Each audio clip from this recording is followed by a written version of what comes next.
성도에게 있는 역경의 의미라고 하는 제목으로 함께 은혜를 나누겠습니다. 지난 시간에도 우리 하나님의 지난 시간 우리가 봤죠. 출애굽 여정 가운데 있는 그 여정을 인도해 가시는 그 하나님의 그 여정의 의미가 무엇이었는가.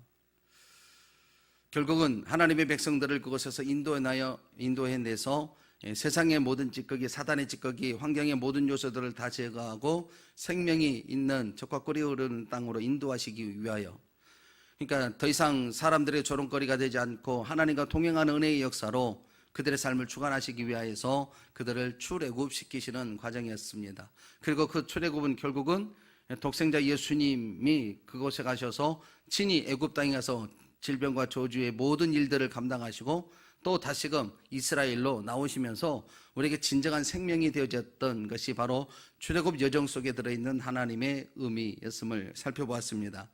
그리고 그 모든 일들이 바로 하나님은 그냥 감정에 의해서 저들을 도와줘야 되겠다라고 해서 그들을 인도해내신 것이 아니라 철저히 하나님의 약속의 말씀에 근거하여서 그 백성들을 인도하셨던 하나님을 보았습니다. 하나님께서는 우리의 인생을 그 약속에 근거하여 우리의 삶도 인도해 가고 계십니다. 그것은 오늘 본문의 이스라엘 역사에도 마찬가지였는데요. 그 이스라엘을 향한 하나님의 시나리오는 본래 아브라함으로부터 시작이 되었죠. 지난 시간에 한번 보았지만 다시 한번 보겠습니다. 그 아브라함에게 하나님이 하신 약속의 말씀이 창세기 22장 17절에 나와 있습니다. 읽어봅니다. 시작. 내가 내게 큰 복을 주고 내 씨가 크게 번성하여 하늘의 별과 같고 바닷가의 모래와 같게 하리니 내 씨가 그 대적의 성문을 차지하리라. 아멘. 하나님은 아브라함과 언약한 그 약속을 지키시기 위하여 야곱의 가정을 친히 인도해 가셨던 것입니다. 그런 가정을 보면 본래 야곱의 가족은 70명이라고 했잖아요. 70명인데 미리 요셉을 애굽에 보내서 총리가 되게 하시고 7년 대기근 때에 심한 고통 가운데 있을 때에 온 가족을 거리로 이주하게 하셨습니다. 그리고 430년이라는 세월이 흐르는 동안 그 숫자는 어린아이와 여자를 제외한 장정만 60만이 되었다고 오늘 출애굽기 12장 37절에 보면 그 숫자가 기록되어 있습니다. 그러므로 그 번성은 바로 하나님께서 아브라함에게 약속하신 바를 그대로 지키셨기 때문에 70명이 결국은 60만의 남자만 어린아이와 여자는 빼고 60만의 대군이 되어지는 역사가 있게 될 수가 있었다는 거죠. 60만이면 남자, 여자, 어린아이 합쳐가지고 대개 숫자를 세보면 한 210만 정도가 되어진다고 합니다. 그렇습니다. 하나님께서 백성을 인도하시면 반드시 약속에 근거하십니다. 그리고 그 약속의 결과가 오늘 본문 7절, 지난주에 보았던 말씀인데요. 다시 한번 봐봐요. 본문 7절에서 시작. 이스라엘 자손은 생육하고 불어나 번성하고 매우 강하여 온 땅에 가득하게 되었더라 라고 말씀합니다. 그렇습니다. 하나님이 우리에게 복 주실 때에는 인간의 생각을 뛰어넘으셔서 역사하시고 인도해 가신다는 겁니다. 그럼에도 불구하고 어떤 분은 말합니다. 나는 월급쟁이인데 하나님이 축복을 주셔도 거기서 거기지 뭐 별다른 수가 있겠습니까? 라고 얘기하기도 합니다. 사실 인간적으로 본다라면 그 말이 틀리진 않죠. 고정적인 수입이 어떻게 하루아침에 대박이 나겠습니까? 그러나 여러분, 하나님이 그 직장에 개입하시면 이야기가 다릅니다. 그를 성과를 내서 특별 성과급을 받을 수도 있게 하기도 하고요. 지금도 그런 일들은 비일비재 일어나고 있지 않습니까? 하나님이 계산법은 우리의 계산법과 달라요. 우리는 계산은 1 더하기 1은 2잖아요. 그렇죠? 하나님의 계산법은요 1 더하기 1은 무한대일 수도 있습니다. 믿습니까? 하나님의 계산법은 우리의 수학적인 계산법과 다릅니다. 다만 우리가 친히 애굽으로 들어가셔서 우리의 애굽의 요소를 다스리시고 다시금 생명의 땅으로 인도해 주시는 그 주 예수님의 은혜의 통로로 우리가 연결되어 있어야 그 하나님의 계산법이 우리 안에 적용이 된다라는 겁니다. 하나님의 은혜의 계산법은 아무에게나 그렇게 주어지지 않습니다. 수없는 하나님의 백성들이 있지만 특별히 이스라엘이라고 하는 선민들을 택하고 그들이 잘나서 그 땅이 기름져서 그들의 두뇌가 유식해서 부른 게 아닙니다. 하나님이 살아계심을 보이기 위한, 그래서 특별히 지명하여 부른 민족이 되어진 것이죠. 그래서 그 민족이 하나님의 지혜에 따라서 그 지혜가 채워졌던 사람들을 보면 지금 이 시대에도 그렇잖아요. 박사와 또 어떻게 그 세계에서 가장 유명한 상이 뭡니까? 노벨상이잖아요. 노벨상. 근데 노벨상에 가장 많이 받는 민족이 히브리 민족이라고 합니다. 이스라엘 민족. 그렇게 좋은 땅덩어리도 아니고 좋은 문화를 가지고 있는 것도 아니고 그들의 영토는 사막처럼 먼지가 나고 물도 부족한 그런 나라, 풍족하지 않는 그런 데서 어떻게 그런 희박한 지식들이 나오는지 하나님이 입히시니까 가능하다라는 겁니다. 불가능을 가능케 하신 분이 우리 하나님이신데 그 불가능을 가능케 인도하시기 위해서 하나님은 절대로 기분적으로 하지 아니하시고 약속된 말씀으로 그들을 약속된 언약으로 인도해 가고 계시는 겁니다. 그렇게 우리가 예수님과 동행하게 되면 비록 세상적인 기준으로 보면 연약하고 보잘것 없을 것 같아도 하나님은 우리의 삶에 30배, 60배, 100배의 그 이상의 결실을 충분히 내시고도 남습니다. 그러므로 우리는 늘 자신의 주어진 삶의 여건 속에서 주 예수님과 동행하며 하나님의 계산법을 믿고 신뢰하며 하루하루를 신앙의 기준으로 살아가는 삶이 되어야 하는 것입니다. 그렇게 되면 때론 어려운 환경이 온다 할지라도 결코 그 환경 때문에 주저앉지 않습니다. 두려워하지 않습니다. 아니 오히려 그 환경을 당당히 맞서서 싸워서 이겨버립니다. 그래서 승리의 조건을 누리게 되는 것이죠. 그래서 오늘 이 시간 망미순복음교회에 모여서 각 가정에서든 어디서든 영상이든 오늘 이 자리에 모였든 그렇게 예배하는 여러분의 가정이 그러한 은혜의 통로가 되어지기를 주의 이름으로 축원합니다. 오늘 본문에 보면 야곱의 자손들이 하나님의 약속에 따라 인도되어졌고 번성하였지만 그들에게도 끔찍한 그 환란이 또 다가오고 있습니다. 왜냐하면 그 이유를 8절에서 볼까요? 그 8절에서 읽어봐요. 시작. 요셉을 알지 못하는 새 왕이 일어나 애굽을 다스리더니 라고 말씀합니다. 오늘 그들에게 끔찍한 환란이 다가오는 이유는 요셉을 알지 못하는 왕이 통치하였기 때문이다라고 성경은 기록하죠. 여러분, 왕이 바뀌면 무조건 그러면 힘겨워지는 것입니까? 아니잖아요. 그죠? 더 풍요로울 수도 있습니다. 하지만 현재 야곱의 후손들은 더 힘겨운 상황에 이릅니다. 그죠? 그렇습니다. 여기서 우리가 하나 알아야 될 것, 왜 이들에게 고난이 오고 힘겨운 요소 환란이 찾아오느냐?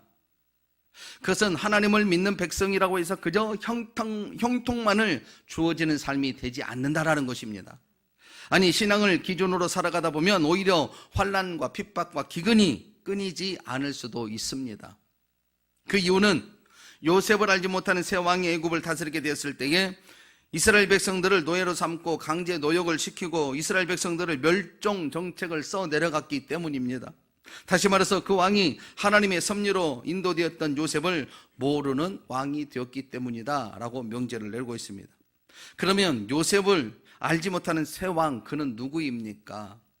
학자들의 연구에 의하면요, 요셉을 알지 못하는 새 왕이란 애굽의 힉소스 왕조를 몰아내고 그때 그러니까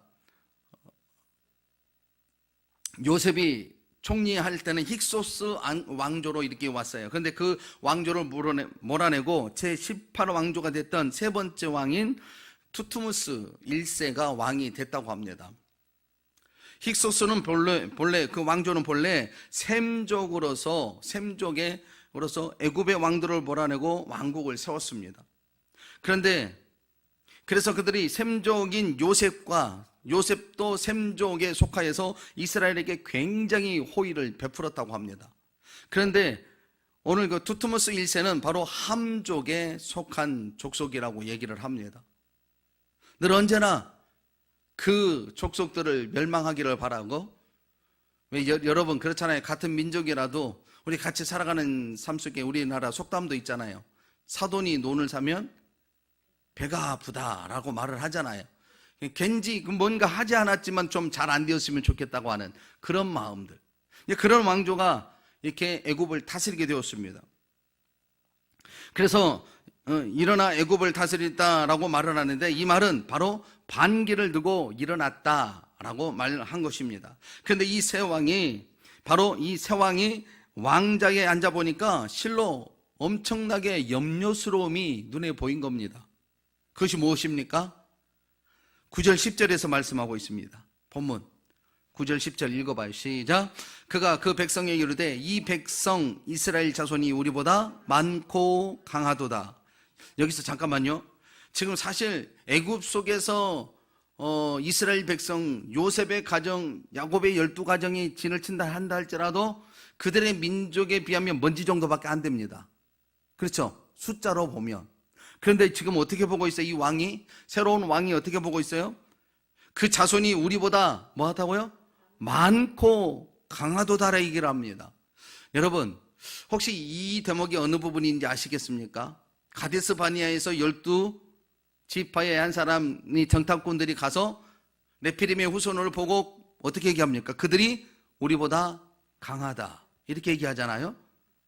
이제 그러다 보니까 뭐가 들어올까요? 염려가 스러움이 들어오죠. 그래서 결국은 그 가나안 땅으로 들어가지 못하게 되어지죠. 차라리 거기까지 인도하시는 하나님을 원망하고 모세를 원망합니다. 오늘 그러다 보니까 오늘 애굽의 새로운 왕이 이스라엘 민족이 자기보다 많고 강하다라고 얘기를 합니다. 그러면서 자부터 읽어볼게요. 시작. 자, 우리가 그들에게 대하여 지혜롭게 하자. 두렵건대 그들이 더 많게 되면 전쟁이 일어날 때에 우리 대적과 합하여 우리와 싸우고 이 땅에서 나갈까 하노라 하고, 그러니까 그리 수가 그렇게 많지는 않지만 다른 어떤 우리의 대적, 우리의 이웃들이 있잖아요. 내 나라를 호시탐탐 넘어오는 그들과 연합한다라면 우리나라가 위태로울 수 있다라고 이렇게 생각했다라는 것입니다.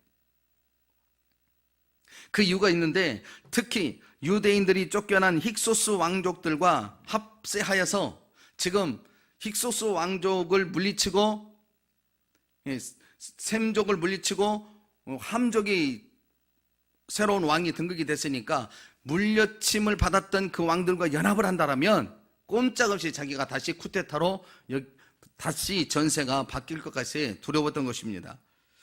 여러분, 여기서도 우리에게 주신 메시지가 있는데요. 사단의 역사는 우리 삶에 하나님의 중심이 되는 삶을 극히 두려워한다라는 겁니다. 사실은 숫자가 그렇게 많지 않았을 거예요. 그러나 하나님의 은혜의 역사가 그 히브리 민족에게 보여졌다는 것이죠. 근데 그게 너무 크게 보여진 거고 강하게 보여진 겁니다. 그래서 사단의 역사는 결국은 우리가 하나님의 은혜의 역사의 삶을 살아가면 그거를 두고 보고 있지 않습니다. 왜냐하면 그렇게 두려워하고 그것이 뭉쳐지는 것이, 그 하나님과 연합이 되어진 것이 싫어하는 이유가 있는 게 뭐냐면 바로 자신들의 영역이 무너지기 때문입니다. 그래서 그들은 묘책을 구하던 중에 이스라엘을 노예로 삼아서 경제 번영을 이용하고자 합니다. 강제노동을 시켜서 이스라엘을 괴롭히고 번식을 억제하고, 그래서 이스라엘의 숫자를 줄여보고자 했다라는 것이죠. 그 내용이 11절에 나와 있습니다. 읽어봐요. 시작. 감독들을 그들 위에 세우고 그들에게 무거운 짐을 지워 괴롭게 하여 그들에게 바로를 위하여 국고성 비돔과 람셋을 건축하게 하니라. 바로 왕은 이들 위에 감독을 세우고 왕의 국고성인 람셋과 비돔을 건축하게 명한 것입니다. 거기에 잉여 곡식을 저장하고 또 군량미와 무기도 보관하여서 동방 제국의 침략을 대비하고 온정을 준비하고자 했다라는 것입니다. 그러다 보니 이스라엘은 이제까지 자유를 누렸던 모든 특권이 상실되어지고 바로의 노예로 전락되어져 버렸습니다. 방금 전까지만 해도 그 왕조에서는 굉장히 대접을 받아서 같이 부흥의 역사를 일어났는데 지금의 왕조가 바뀌면서 노예로 전락되어 버린 겁니다. 그렇습니다. 세계 정세는 그가 누구이냐에 따라서 크게 영향력이 다르게 주어지는 것입니다. 특히 그가 신앙의 중심이 되지 않으면 더더욱 더 심하게 나타납니다. 우리나라의 경우도 보면 그렇잖아요. 이전과 달리 신앙의 자리를 빼앗고 세상의 기준을 세우기 위해서 얼마나 많은 일들이 일어납니까? 지난번에 잠깐 우리 아들 때문에 해운대 갔다 오는데 클럽이 성소수자 전용 클럽이 있더라고요. 그러면서 그들의 활성을 돕는 이런 일들이, 국회에서는 이 성소수자, 사람을 편가르는 일 하지 말자, 모두가 동일한 인격을 가진 인간이다, 평등하다라는 평등주의로 나오는데 사실은 하나님 앞에 정면으로 반박하는 겁니다. 너희들이 유일신이 아니라 모든 종교다원주의처럼 모두가 공평하게 그거를 이루어야 되지, 왜 독단적으로 너희 기독교만 그렇게 차지하려고 하느냐라고 하는 그런 식으로, 그래서 다른 국회에서 통과시키려고 하잖아요. 그러다 보니까 우리 믿는 자들이 반대 서명하는 일에 요즘은 아주 자동입니다. 그렇죠? 그 서명 운동하기에 바쁠 정도로 한 달이면 몇 번씩 그렇게 그것을 반대합니다. 그 법을 세우는 걸 반대합니다. 할 정도가 되어버렸습니다. 여러분, 아무리 자기들이 우리의 신앙의 자리를 빼앗고 그들의 영토, 자기들이 원하는 것을 이루려고 한다 할지라도 그런다고 하나님의 나라가 무너지겠습니까? 결코 그러지 않습니다. 왜요? 이스라엘을 인도하신 분은 바로 하나님이시기 때문입니다. 우리의 삶을 주관하신 분이 하나님이시기 때문입니다. 하나님은 우리의 은혜의 역사를 쓰시려고 독생자 예수님을 값없이 십자가에 죽이셨습니다. 그래서 우리는 다른 건 다 몰라도 하나님이 통치하시는 한 우리나라는 망하지 않습니다. 저는 그렇게 생각합니다. 그런 사실이 오늘 본문 12절에서도 확인해 볼 수 있습니다. 12절에서 한번 읽어볼까요? 시작. 그러나 확대를 받을수록 더욱 번성하여 퍼져나가니 애굽 사람이 이스라엘 자손으로 말미암아 근심하여 라고 말씀합니다. 이스라엘은 확대를 받으면 받을수록 몸과 마음이 더욱 튼튼해지고 있다는 겁니다. 참 이상한 논리지 않습니까? 힘들게 하는데 어떻게 더 불붙듯이 일어나느냐 말입니다. 그런데 이게 우리나라의 초창기 우리나라에 들어왔던 신앙의 역사를 봐도 그렇습니다. 그때는 정말 가난하여 헐벗고 굶주렸잖아요. 그죠? 예수님이 아니라면 살 희망이 전혀 보이지 않았어요. 그래서 힘겹게 일을 마치고 와서 밤에 또 나와서 어떻게 합니까? 그 주님의 이름을 높이고 찬양하고 경배하며 예수님만이 우리 삶의 중심이십니다 라고 외쳤잖아요. 시간이 남아서 외친 게 아니었었어요. 그렇죠? 이 지긋지긋했던 가난의 삶에서 좀 벗어났으면 좋겠습니다. 그런 곳에 하나님이 성령의 바람을 불어오셔서 우리 대한민국을 온 대지를 개발도상국에서 선진국으로 변화시키시는 일을 시작하셨잖아요. 그런데 선진국이 되고 나서 세계 몇 위라고 되어지는 이 경제 대국이 되어져, 조그만 나라에서 경제 대국이라고 이야기하는 그런 나라가 되었는데 지금의 신앙인들은 어떻습니까? 헐벗고 굶주릴 때보다 지금의 신앙이 더 좋아야 되지 않겠습니까? 근데 미안하게, 죄송하게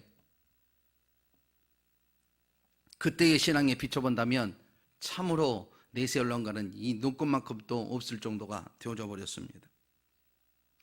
여러분, 우리가 어떤 삶 속에 교회에 어떤 문제가 일어나면 그 교회는 어떻게 해요? 더 하나로 모인다고 합니다. 그래서 우리에게 지금 코로나로 인해서 모이지 말라고 하는 일대에 그러면 정부의 지침에 따라서 따르긴 하되 우리의 마음은 오직 예수님으로 똘똘 뭉쳐져야 되는 겁니다. 아멘. 모이지 말라 했으니까 몸도 안 오니까 마음도 해이해져 가지고 안 와도 되도록 영상 예배를 하니까 이제 올 시간에 오지도 않고 그냥 예배를 드리는 자가 아니라 보는 자가 돼버리면 되겠습니까? 그죠? 거기서 예배를 보는 자가 아니라 거기서도 예배를 드리는 자가 돼야 돼. 마음으로 예배를 드리는 자가 돼야 돼. 그러면 하나가 되어지는 겁니다. 그러면 결코 이 코로나가 절대 하나님의 나라를 파괴할 수가 없고 부스러뜨릴 수가 없는 것입니다. 오히려 견고한 진이 무너지고 하나님의 은혜의 역사가 다시 써 내려가게 되는 줄로 믿습니다. 여러분, 삶은 달걀의 그 비유가 있는데, 탈무드에 보면요, 인생은 삶은 달걀과 같다라고 얘기를 했대요. 왜 인생이 삶은 달걀에다가 비교를 했을까요? 여성분들은 조리를 하시는 분들이라 그 원리를 아실 거예요. 그죠? 모르시는가 보구나. 이스라엘 백성들은요, 고통이 오거나 고통을 기념하는 날이면 삶은 달걀을 먹었다고 해요. 그리고 더욱 인상 깊은 것은요, 그들의 결혼식에도 종종 삶은 달걀이 등장하곤 했다고 해요. 여러분, 남과 남이 만나서 우리라고 하는 것을 시작점을 만드는 것이 결혼 생활이잖아요. 그죠? 남과 남이 만나서 우리라고 하는 공동체를 이루기가 쉽습니까? 어렵습니까? 어렵습니다. 쉽단 말은 거짓말입니다. 자기 방식대로 살아오다가, 각자가 자기 방식 살아오다가 하나로 합친다는 건 결코 쉬운 거 아닙니다. 그래서 고난이 훨씬 더 많이 오는 겁니다. 그 고난을, 이 계란을 먹었던 것을 기억하며 잘 버티라고, 견디라고, 합쳐서 만들어내라고 그 계란을 먹는데요. 저는 잘 모르지만 계란을 삶으면 삶을수록 단단해진답니다. 그런 의미로 어려운 가정이 되면 계란을 삶아다 주고, 그래서 우리 부활절에 계란을 먹은가? 그는 생명을 얘기하기 위해서 이제 우리는 계란을 하지만, 어쨌든 이렇게 뜨거운 물에 끓이면 끓일수록, 불을 갖다 지피면 지필수록 그 액체가 더 단단해지는 원리가 바로 삶은 달걀이라고 얘기를 합니다. 우리 인생도 마찬가지죠. 고난이 오면 약하여지는 것이 아니라 더욱 강화해지고 놀랍게 성장하게 되는 것입니다. 그래서 그들은 고통스러운 날이면 삶은 달걀을 먹으며 자신의 삶에 용기와 소망을 얻는다고 합니다. 그와 같이 이스라엘은 중노동으로 많은 괴로움을 당했으나 오히려 번성하게 되는 일이 있게 된 것입니다. 그러자 이 바로 왕이 어떻게 했습니까? 당황합니다. 그래서 왕은 이스라엘 백성들에게 더욱 엄한 일을 시켜냅니다. 13절 14절 말씀을 한번 보겠습니다.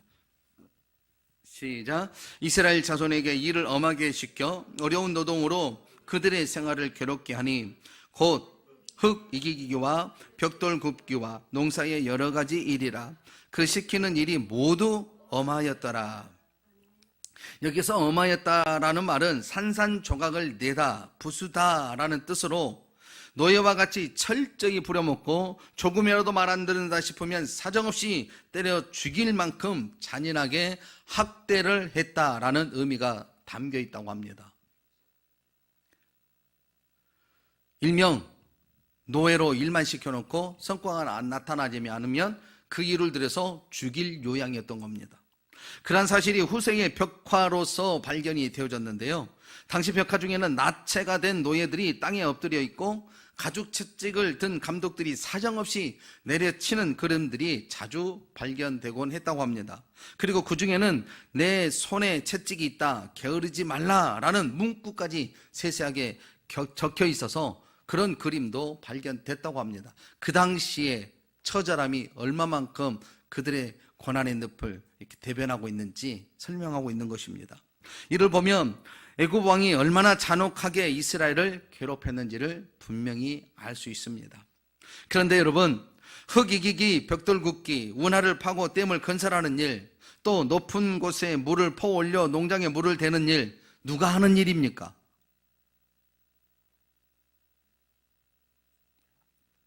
고대 시대의 군주들은 이런 일을 엄청나게 많은 노예들을 불러다가 그 일을 시켰습니다. 우리 영화에도 보면 중세시대 때, 고대시대 때 나오는 영화들을 보면 그렇잖아요. 구르마로 막 돌을 일기고 코끼리로 끌고 가고, 그래서 거기 있는 사람들이 전부 다 누가 하냐면 노예들이 하는 겁니다. 그렇죠? 그래서 조금만 빈약빈약하면 어떻게 채찍으로 내리치고, 그런 모습 많이 보셨잖아요. 알렉산드리아 운하를 팔 때도 동원된 인원이 약 15만 명이나 되었다고 하는데요, 그 중에 2만 명의 노예들이 희생을 당했다고 합니다. 그 고난을 이기지 못하고 고통을 견디지 못해서 죽게 됐다고 해요. 아마 이 거대한 피라밋을 쌓았을 때는 아마 상상을 초월할 겁니다. 그렇죠? 얼마나 많은 피를 흘리고 얼마나 많은 사상자가 났을지 상상할 수도 없습니다. 그러면 하나님께서는 택한 백성 이스라엘을 왜 그렇게 그러한 고통 속에 두셨을까요? 이스라엘 민족이 환난을 당하게 된 원인이 무엇이냐라는 거죠. 그게 첫 번째로 그들이 하나님을 잊어버리고 멀리 했기 때문인 거예요. 어디에서요? 애굽에서 살고 있을 때. 여러분, 코카콜라의 회사의 상수를 잘 아시죠? 세계적인 시장을 석권하고 있는 코카콜라가 바로 있는데, 처음에 그 코카콜라를 거의 공짜 수준으로 공급해 준대요. 아프리카에 가서 물이 잘 안 나오는 그곳에 가서 거의 공짜로 이렇게 흑인들에게 막 거의 나눠주시다시피 한대요. 마찬가지로 우리 성도가 세상에 맛 들어놓으면 하늘에 신령한 것들이 맛이 있을 수가 없습니다. 여러분, 하나님의 백성들은 성전으로 들어와야 되잖아요. 그죠? 세상이 아니라 성전이잖아요. 그죠? 근데 성전에서는 뭘 합니까, 여러분? 예? 죽이는 일을 합니다. 그죠?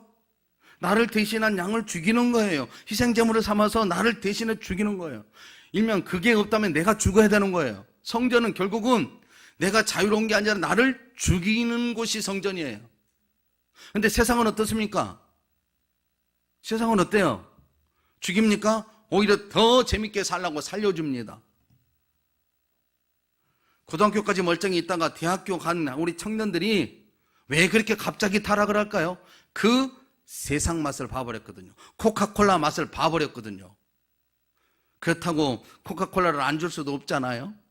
세상을 등지고 혼자 살아가라 할 수는 없잖아요. 이와 같이 우리가 신앙의 진짜 진리 안에서 진짜 새 생명을 얻는 그런 맛을 우리가 고등학교까지 느끼지 못하면 그들은 곧 변질되어져 버릴 수밖에 없는 것이 세상입니다. 진짜 맛은 신앙 안에서 느낄 수 있는 것인데 세상에 빠져버리면 마치 파리가 꿀을 빨아먹다가 거기에 묻혀서 빠져나오지 못하고 죽는 것처럼 영적인 사망에 이스라엘 백성들이 머물러 있을 수밖에 없었던 겁니다. 당시 애굽은 최고의 나라였어요. 거기서 430년 동안 살면서 60만 대군이, 남자만 60만 대군이 이루어졌다고 생각해 보십시오.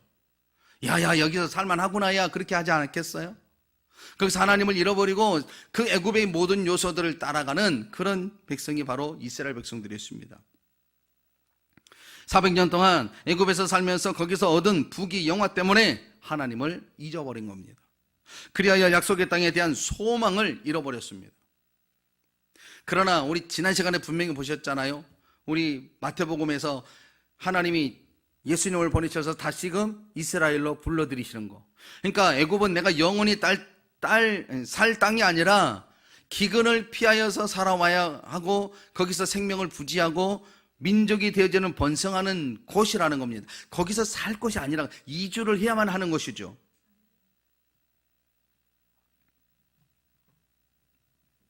그런 곳에서 이제는 애굽이라고 하는 세상에 안주하고 하나님을 의뢰하지 않게 된 것입니다.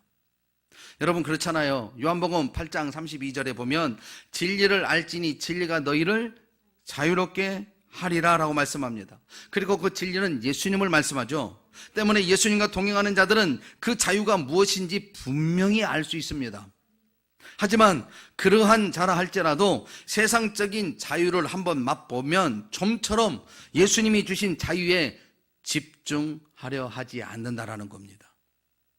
아니 세상적 자유에 목숨을 걸 정도가 되어져 버립니다. 그 말은 예수님이 주신 자유보다 세상적인 자유가 더 좋다는 말이 아니라 예수님이 주신 자유의 색깔이 퇴색되어지자 자유의 힘을 잃어버렸다라는 겁니다. 오늘 이스라엘 백성들이 그 힘을 잃어버린 겁니다. 신앙의 힘을 잃어버리고 하나님을 아버지라고 해야 될 그 중심을 잃어버린 거예요. 그러나 하나님은 그러한 당신의 백성들을 보자 하니 어떠하시겠습니까? 그들을 위해 독생자조차도 아끼지 않으셨는데 말입니다.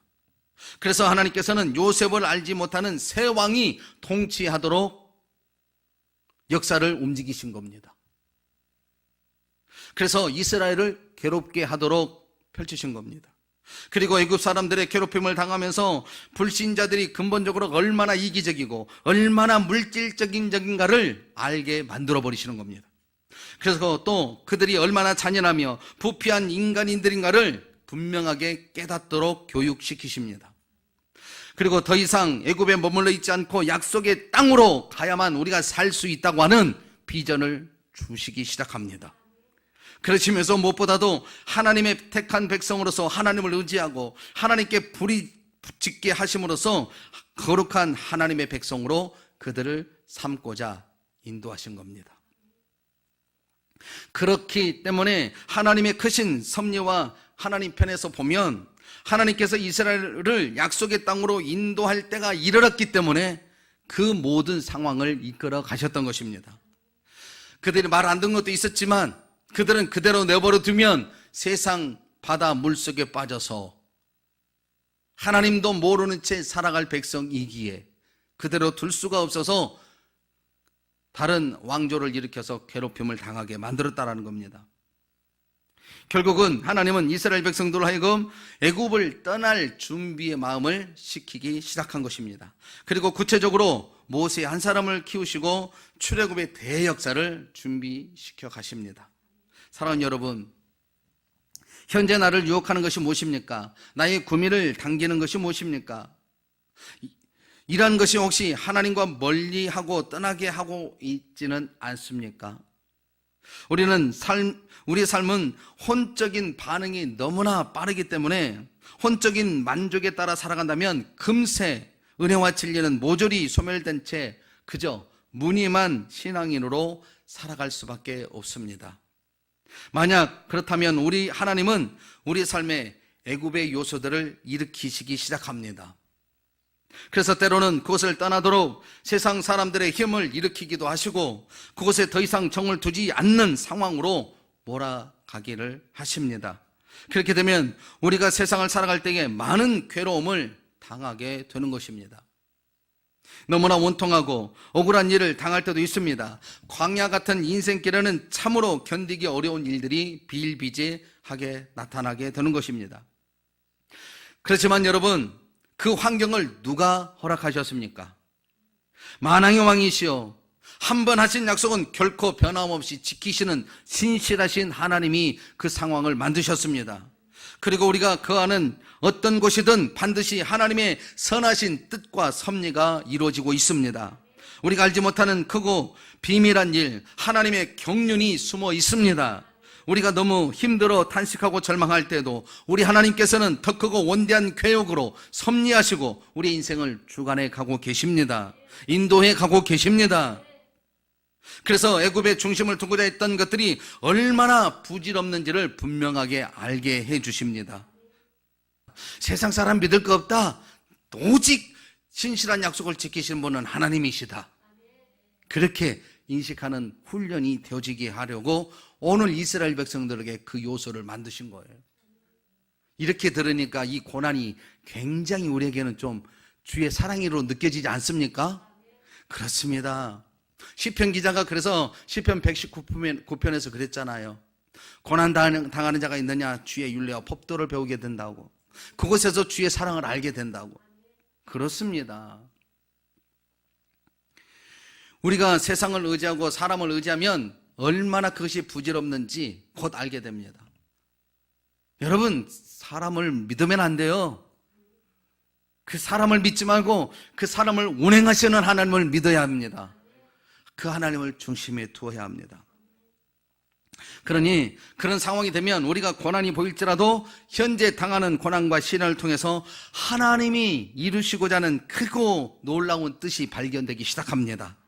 그리고 우리를 택하신 하나님을 바라보게 됩니다. 그리고 우리는 그 약속의 말씀을 붙들고 하나님께서 이루신 크고 놀라운 역사를 기대하며 준비해야 합니다. 그렇습니다. 하나님의 택하신 백성들에게는 의미 또한 의미 없는 고난이 없습니다. 고난 또한 하나님의 의미가 담겨져 있습니다. 그리고 우리 삶 속에는 결코 우연이란 있을 수 없습니다. 모든 것이 합력하여 선을 이루기 위하여 베푸신 하나님의 시나리오입니다. 어려움 속에서 왜 나에게만 맨날 이렇게 어려움을 줘? 하지 말고 하나님 나를 이렇게 사랑하시는구나. 사람 의지하지 않고 오직 하나님 의지하여 하나님과 교제하게 하시려고 다른 데 눈을 못 들리게 하시는구나. 그렇게 보면 얼마나 감사한 일이에요. 여러분, 그렇게 우리의 삶 속에 있는 고난은, 역경은 뭐라고요? 하나님의 사랑의 세레나데입니다. 그렇게 인식할 수 있기를 바랍니다. 둘째로 환난을 당하게 된 원인을 보면 선민으로서의 구별된 삶을 살지 못했기 때문에 주어진 겁니다. 하나님께서 이스라엘 백성들을 처음에 고센 땅에, 이렇게 고센이라고 하는 땅에 구별하여 놓으셨습니다. 그러나 그들은 애굽의 문명에 혼합이 되어서 하나님을 잃어버리고 우상을 섬기며 하나님의 이름조차도 기억하지 못하게 된 것이죠. 완전히 애굽화 되어져 버린 겁니다. 그래서 하나님은 바로의 손을 붙여 고난의 불을 속에다가 시련을 집어넣으신 겁니다. 오늘날도 마찬가지입니다. 선택받은 하나님의 백성들이, 성도들이 이 세상에서 혼합되어 세상 것의 매력을 느끼며 살아가다가 자신도 모르게 세상의 노예, 죄악의 노예, 마귀의 노예가 되어 살아가고 있습니다. 그러나 성도는 그러한 삶에서 벗어나 구별된 생활을 분명히 해야 합니다. 그것은 다른 말로 하면 성도로서 있을 곳에 있어야 하고 있지 말아야 할 곳에 있지 않는 것입니다. 예를 들어 지금 여기에 물컵이 있습니다. 그렇죠? 이 컵 안에 물이 담겨 있어서 목이 마르면 제가 물을 먹기도 합니다. 그런데 이 컵이 만약 세면장, 칫솔장에 있었다면 이 컵이 무슨 컵이 되겠습니까? 양치컵인 겁니다. 그렇죠? 여기 있으니까 거룩하게 구별되어, 그렇잖아요. 하나님 앞에 쓰임바 되어지지만 이 컵이 세면장에 옆에 있다면 양치컵으로 더러운 것을 닦아내고 품어내는 곳에 쓰임받는 그런 컵이 되고 마는 거예요. 마찬가지로 성도가 주일날 예배 시간에 교회에서 예배 드리는 자리에 있어야 아름다운 것이죠. 그렇지 않고 그 시간에 집에서 텔레비전을 보고 있다든지 산이나 들로 놀러가고 있다든지 낚시터에 가 있다든지 논밭에서 일을 하고 있다든지 심지어 술자리에 있다고 하면 그것은 아름다운 것이 아니라 추한 것입니다. 하나님이 보시기에 아름다운 게 아니라 추한 것입니다. 우리 예수님은 일어나서 함께 나와 가자, 나의 사랑, 나의 어여쁜 자야. 겨울도 지났고 비도 그쳤다. 꽃이 피고 새들도 노래한 동산으로 나와 함께 가자. 그 아름다움을 마음껏 부어주기 위하여 우리를 부르시고 우리를 찾으셨는데 우리가 성도의 자리에서 벗어나서 다른 목적의 이유를 두고 있으니까 그 아름다운 동산으로 못 가는 겁니다. 그걸 보고 있을 때 우리 주님은 얼마나 마음이 아프실까요? 여러분, 내가 여기서 예수님을 떠나서 먹고 마시고 배부르고 등 따숩다고 해서 그게 아름다운 게 아니라 그거는 이미 예수님의 생명에서 벗어난 것이기 때문에 추한 것이 되어져 있는 겁니다. 그런 걸 아무리 먹고 아무리 채운들 뭐합니까? 나올 때는 냄새날 것밖에 없잖아요. 그런데 성도가 예수님 안에 거하고 예수님과 동행하면 먹는 것도 은혜요, 걷는 것도 은혜요, 잠자는 것도 은혜가 됩니다. 그래서 아름다움을 마음껏 증거할 수 있는 통로가 되는 겁니다. 이와 같이 제때에 적절한 장소에 있는 것이 구별된 것이고 그리하여 겨울도 지나고 비도 그친 아름다운 곳으로 머물러 있도록 우리를 이끌시기 위하여서 하나님은 이스라엘 백성들에게 힉소스 왕조를 물리치고 두트모스 1세를 세워서 이스라엘 백성들에게 역경을 불어넣으신 겁니다. 결론으로 말씀 마치겠습니다. 이스라엘 민족은 애굽에서 하나님의 은혜로 생육이 번성하고 번식하고 창성하고 심히 강대하여 온 땅에 가득하게 될 정도가 되었죠. 그런데 요셉이 알지 못하는 새 왕이 일어나서 이스라엘 민족을 노예로 삼고 학대하기 시작합니다. 일명 믿는 자에게 고난의 역경이 불어닥친 것이죠.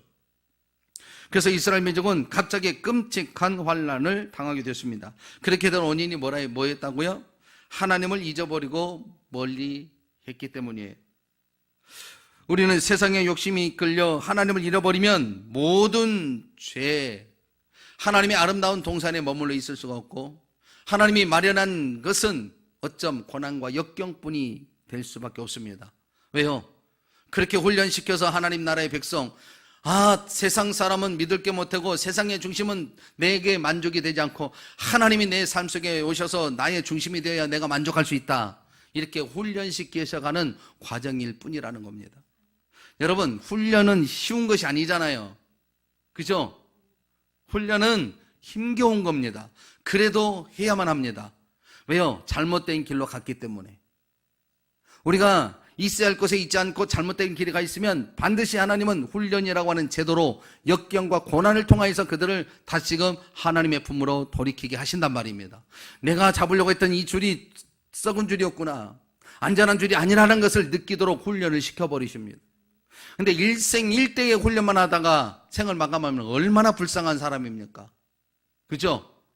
그런 길에 있지 않으려고 이 종을 하나님 일찍이 사랑하셔가지고 그런 훈련을 일찍이 다 감당하게 하셨습니다. 그리고 절대 그 길로 가지 않도록 우리 망미순복음교회에 말씀을 전하게 하십니다. 얼마나 감사해요. 그죠? 감사하면 하나님의 마음 좀 알아들이세요. 훈련을 시키시는 것이 하나님 아버지의 마음이 아니에요. 겨울도 지났고 비도 그쳤으니 아름다운 곳으로 가기로 원하신 분이 하나님의 마음이에요. 근데 갈 수가 없으니 훈련을 시켜서 그것이 귀중하다는 것을 가르치시는 거잖아요. 여러분, 하나님 잊어버리고 멀리하면 찾아온 것은 훈련뿐입니다. 두 번째로는 선민으로서의 구별된 삶을 살지 않았기 때문에 그런 하나님의 운행하심이 있게 된 겁니다. 있어야 할 곳에 있어야 하는 거예요. 아멘. 예수님과 동행해야 우리가 예수의 향기를 바라잖아요. 예수님과 동행하지 않고 향기를 바라는 것은 내 향기입니다. 내 향기는 썩이는 향기고 누구에게 불쾌함을 주는 향기고 다툼을 일으키는 향기입니다. 그것으로 어떻게 아름다운 나라의 백성이 되겠습니까? 성도가 성도다워야 하나님 나라의 역사의, 은혜의 역사의 주인공이 되는 겁니다. 성도가 안 되고 어떻게 하나님 은혜의 역사의 주인공이 되겠습니까? 철저하게 성도로서 내가 지켜야 할 것은 지키는 자가 되어야 합니다. 그게 바로 거룩함입니다. 그래서 이런 것이 될 때에 하나님은 우리를 어디로 인도한다고요? 아름다운 나라로, 정말 아름다움의 나라로 우리를 인도해 가십니다. 그게 어딜까요? 이스라엘 백성들에게는 젖과 꿀이 흐르는 땅이에요. 그죠? 하나님이 약속하신 땅, 그것으로 인도하시기 위해서 하나님은 말 듣지 않는 그들에게 세상의 것이 전부가 기준이 되어지지 못하도록 실제 상황 속에서 그들이 더 이상 미련두지 않도록 교육시키신 게 성도에게 주는 역경의 의미입니다. 그래서 그 역경의 의미에는 뭐가 담겨져 있어요? 하나님의 사랑이 담겨 있습니다. 오늘도 그 하나님의 사랑을 여러분에게 전해드렸습니다. 고난만이 아닙니다. 그 안에는 뜨끈뜨끈한 그리스도의 사랑이 담겨져 있습니다. 그 사랑을 보시고 여러분의 펼쳐져 있는 모든 역경, 고난을 당당하게 이겨설 수 있기를 바랍니다. 그렇게 되기를 주의 이름으로 축원합니다.